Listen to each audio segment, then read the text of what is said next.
নমস্কার। আজ আমি এই ভিডিওতে দেবী দুর্গার অষ্টোত্তর শতনাম কি এবং কিভাবে এলো এই বিষয়ে আলোচনা করব। শুরু করছি শ্রী শ্রী দুর্গার অষ্টোত্তর শতনাম। প্রথম যে নামটা আসে সেটা হলো সতী, দেবী দুর্গার আর এক রূপ। বলা হয় দক্ষের কন্যা এই সতী শিবের প্রথম গৃহিণী ছিলেন। শিব শ্মশানে মশানে ঘুরে বেড়াতেন। শিবকে সংসারী করতে সতী অবদান উল্লেখযোগ্য। শিবের প্রথম স্ত্রী সতী, যিনি দক্ষের যে যজ্ঞ হয়েছিল সেই যজ্ঞে আমন্ত্রণ পাননি, বিনা আমন্ত্রণে সেখানে গিয়েছিলেন এবং সেখানে শিব নিন্দা অর্থাৎ পতি নিন্দার কারণে অপমানিত হয়ে দেহত্যাগ করেছিলেন। 2 নম্বরে যেটা আছে সেটা হলো সাধ্বী। সাধ্বী হলো সাধী শব্দের স্ত্রীলিঙ্গ, অর্থাৎ যিনি সাধু। সাধ্বী মানে হলো সৎ চরিত্র। দেবী দুর্গা সেই সৎ চরিত্রেরই এক প্রতীক। 3 নম্বরে ভবপ্রীতা, অর্থাৎ ভগবান শিবের প্রতি যিনি প্রীতা। প্রীতা মানে হলো যিনি ভালোবাসার অংশ, অর্থাৎ প্রেমে পরিপূর্ণা যিনি। তারপর যেটা আসছে 4 নম্বরে, এটা হলো ভবানী। ভবানী শব্দের অর্থ জীবনদাতা, যিনি যিনি জীবনকে দান করেন, অর্থাৎ অসুরদের হাত থেকে যিনি প্রকৃতিকে রক্ষা করেছিলেন, দেবতাদের রক্ষা করেছিলেন, তিনি জীবনদাতা, অর্থাৎ ভবানী, দেবী দুর্গার আর এক নাম। 5 নম্বর আছে ভবমোচনী, যিনি সংসার বন্ধন থেকে মুক্ত করেন, অর্থাৎ মুক্তদায়িনী। 6 নম্বরে দেবী দুর্গার আর এক নাম হলো আর্যা। আর্যা শব্দের অর্থ হলো বিদ্বান। দেবী দুর্গা হলেন জ্ঞানের প্রতীক, তিনি বিশ্ব চরাচরে জ্ঞানের উৎস।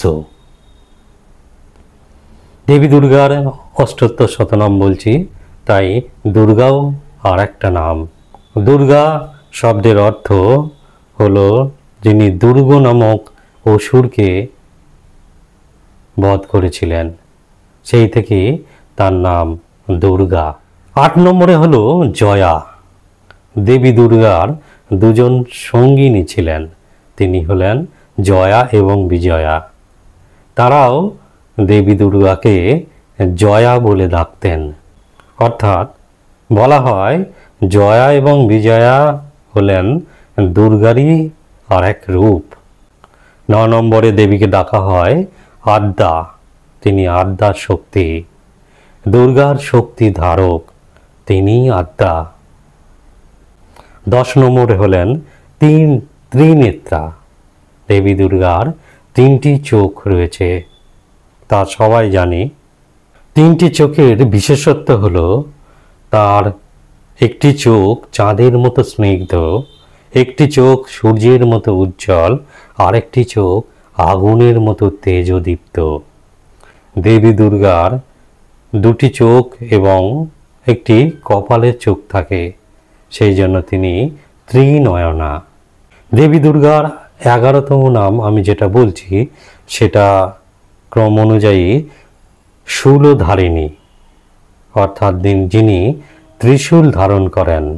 দেবী দুর্গা যখন মহিষাসুর বধ করেছিলেন তখন তিনি ত্রিশূল নিয়েছিলেন অস্ত্ররূপে, সেই জন্য তিনি শূলধারিণী। আবার দেবী দুর্গাকে পিনাকধারিণীও বলা হয়, এটাও দেবী দুর্গার আরেকটি নাম। অষ্টোত্তর শতনামের মধ্যে আরেকটি নাম হলো পিনাকধারিণী। পিনাক শব্দের অর্থ হলো ত্রিশূল। তিনি মহিষাসুর বধ করার সময় আগেই বললাম যে তিনি ত্রিশূল ধারণ করেছিলেন। দেবী দুর্গার আরেকটি নাম হলো চিত্রা। চিত্রা শব্দের অর্থ হলো সুন্দর। তিনি অত্যন্ত সুন্দর ছিলেন, মনোমোহিনী, তাই তিনি এই নামে পরিচিত চিত্রা।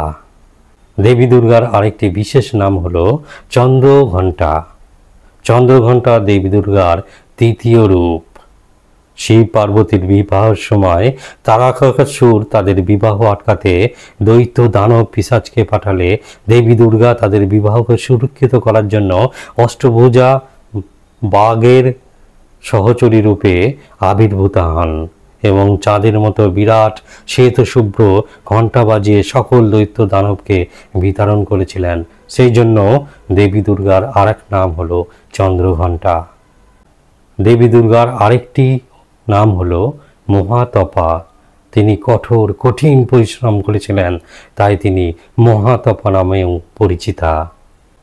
দেবী দুর্গার নাম আর একটা নাম হলো মন, অর্থাৎ মনের শক্তি। দেবী দুর্গার আরেক নাম হলো বুদ্ধি। তিনি বুদ্ধির প্রতীক। দেবী দুর্গার আরেকটা নাম হলো অহংকারা।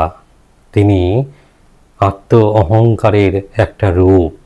তার শক্তির একটা দম্ভ ছিল, সেই দম্ভ থেকেই অহংকার, সেই জন্য তার নাম অহংকারা। দেবী দুর্গার 19তম নাম হলো চিত্তরূপা, অর্থাৎ তিনি মনের স্বরূপ। তিনি সুন্দর, সুন্দরের অধিকারী, তার মনও সুন্দর, তাই তিনি চিত্তরূপা। দেবী দুর্গার 20তম নাম হলো চিতা। চিতা অর্থে আগুনকে বোঝায়। তিনি আগুনের মতো শক্তিশালী, আগুনের মতো তেজদীপ্তা, তাই তিনি চিতা। দেবী দুর্গার 21তম নাম চিতি, যা চেতনাকে বোঝায়। দেবী জগৎ সংসারে চেতনা স্বরূপ। দেবী দুর্গার পরবর্তী নাম সর্বমন্ত্রময়ী। সকল বৈদিক মন্ত্র যার উদ্দেশ্যে সমর্পণ করা হয়, তিনিই হলেন সর্বমন্ত্রময়ী। দেবী দুর্গার 23তম নাম হলো সত্তা। সত্তা শব্দের অর্থ অস্তিত্ব। যার অস্তিত্ব সর্বত্র, প্রকৃতির মধ্যে, জীব জগতের মধ্যে যার অস্তিত্ব আছে, তিনিই হলেন সত্তা। দেবী দুর্গার 24তম নাম হলো সত্যনন্দ স্বরূপিণী, অর্থাৎ তিনি সচ্চিদানন্দের সাক্ষাৎ স্বরূপ, যিনি জগতের কল্যাণকর, জগতের মূল, যিনি জগতের আধার, তিনিই হলেন সত্যানন্দ স্বরূপিণী। দেবী দুর্গার 25তম নাম হলো অনন্তা, যার স্বরূপের কোনো শেষ নেই, অন্ত নেই, তাই তিনি অনন্তা। দেবী দুর্গার 26তম নাম হলো ভাবিনী, অর্থাৎ ভবিষ্যৎ যিনি দেখতে পান, যিনি ত্রিকালাজ্ঞ, যিনি সব কিছু জানেন, যিনি ভবিষ্যৎ দ্রষ্টা, তাই তিনি ভাবিনী। ভাববা দেবী দুর্গার আর একটা নাম। ভাবনা থেকে ধ্যানের যজ্ঞে যে নারী, তিনি হলেন ভাববা। দেবী দুর্গার আর এক নাম হলো ভব্বা।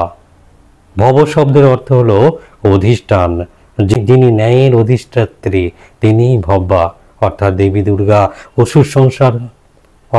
দুর্গা অসুর নিধন করে, অসুর সংহার করে তিনি ন্যায়কে প্রতিষ্ঠা করেছিলেন, তাই তিনি ভব্বা। আবার দেবী দুর্গার আরেক নাম অভব্বা, অর্থাৎ যার থেকে বেশি ন্যায়ের অধিষ্ঠাত্রী, ন্যায় দানকারী বেশি নেই। দেবী দুর্গার 30তম নাম হলো সদ্গতি, 31তম নাম হলো শিবপ্রিয়া, 32তম নাম দেবমাতা, 33তম নাম চিন্তা, 34তম নাম রত্নপ্রিয়া, 35তম নাম সর্ববিদ্যা, 36তম নাম দক্ষকন্যা। আগেই বলেছি দক্ষকন্যা সতী, অর্থাৎ তাকে দক্ষকন্যা নামেও ডাকা হয়।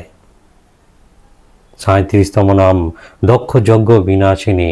তিনি দক্ষের, অর্থাৎ তার পিতা, সতীর পিতা দক্ষের যজ্ঞ বিনষ্ট করেছিলেন, তাই তাকে দক্ষ যজ্ঞ বিনাশিনী বলা হয়। 38তম নাম হলো অপর্ণা। অপর্ণা অর্থাৎ পর্ণা নয়, তপস্যার সময় পাতা পর্যন্ত যেখানে পাওয়া যায় না। অনেক বর্ণা অর্থাৎ বহু বর্ণ বিশিষ্টা, তিনি কখনো কালো, তিনি কখনো ফর্সা, তিনি কখনো নীল বর্ণা অর্থাৎ বহু বর্ণা। পাটলা অর্থাৎ লাল বর্ণা, দেবী দুর্গার এটা আর এক নাম। পাটলাবর্তী, দেবী দুর্গার 41তম নাম হলো পাটলাবর্তী অর্থাৎ গোলাপ ফুল বা লাল ফুল ধারণকারী। 42তম নাম হলো পটাম্বর পরিধানা অর্থাৎ রেশমি বস্ত্র পরিধাতা। 43তম হলো কলমঞ্জিরঞ্জিনী, মধুর ধ্বনিকারী নপুর ধারণ করে প্রসন্না। 44তম অমেয় বিক্রমা, অসীম যিনি পরাক্রমশালিনী। 45তম হলো ক্রূরা, দৈত্যদের প্রতি যিনি কঠোর। 46তম হলো সুন্দরী, তারপর 47তম এবং পরপর হলো সুরসুন্দরী, বনদুর্গা, মাতঙ্গী, মতঙ্গ মুনি পূজিতা, ব্রাহ্মী, মহেশ্বরী, ঐন্দ্রী, কৌমারী, বৈষ্ণবী, চামুণ্ডা, বারাহী, লক্ষ্মী, পুরুষাকৃতি। 60তম হলো বিমলা। 61তম উৎকর্ষিণী, তারপর জ্ঞানা, ক্রিয়া, নিত্যা, বুদ্ধিদা, বহুলা, বহুল প্রেমা, সর্ববাহন বাহনা, নিশুম্ভ শুম্ভ হননী, নিশুম্ভ শুম্ভ হননী, মহিষাসুর মর্দিনী, মধুকৈটভন্ত্রী, চণ্ডমুণ্ড বিনাশিনী, সর্বাসুরা বিনাশা, সর্বদানব ঘাতিনী, সর্বশাস্ত্রময়ী, সত্তা, সর্বাস্ত্রধারিণী, অনেককে সন্তা, অনেকাস্ত্রধারিণী, কুমারী, এককন্যা, কৈশোরী, যুবতী, জ্যোতি, অপৌরা, পৌরা, অপৌরা, পৌরা, বুদ্ধমতী, বলপ্রদা, মহোদরী, মুক্তকেশী, ঘোররূপা, মহাবলা, অগ্নিজ্বালা, রৌদ্রমুখী, কালরাত্রি, তপস্বিনী, নারায়ণী, ভদ্রকালী, বিষ্ণুমায়া, জলদরী, শিবদূতী। 102তম হলো করালি। 103তম হলো কমলে কামিনী, কমল অর্থাৎ পদ্ম এবং কামিনী অর্থাৎ কন্যা।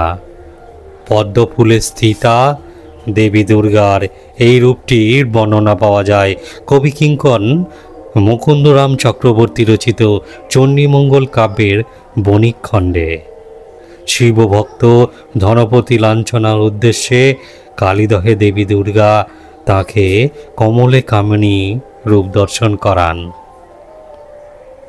প্রস্ফুটিত 64 দলপদ্মের উপর বসে এক সরসী কন্যা, যার দুই হাতে দুই হাতি, একবার একটি হাতি গিলছেন আর একবার একটি হাতি উদ্গারছেন। কমলে কামিনী এই রূপের বর্ণনা মাইকেল মধুসূদন দত্ত তার কমলে কামিনী নামক কবিতায় উল্লেখ করেছেন। এটি আসলে ভাগ্যবতী মহালক্ষ্মীর অন্য রূপ। 104তম হল পরমহেশ্বরী, 105তম কাত্যায়নী। প্রাচীন কিংবদন্তি অনুসারে কাত্যবংশীয় ঋষি কাত্যায়নের কন্যা। 106তম সাবিত্রী, সত্যবানের স্ত্রী। সাবিত্রী অত্যন্ত পতিব্রতা নারী ছিলেন। দেবী পার্বতী এই রূপেও তিনি পতিব্রতা। 107তম হল প্রত্যক্ষা আর 108তম হল ব্রহ্মবাদিনী। এই ছিল দেবী দুর্গার 78 শতনাম, অর্থাৎ 108টা নাম। ভিডিওটি ভালো লাগলে সঙ্গে থাকবেন। নমস্কার।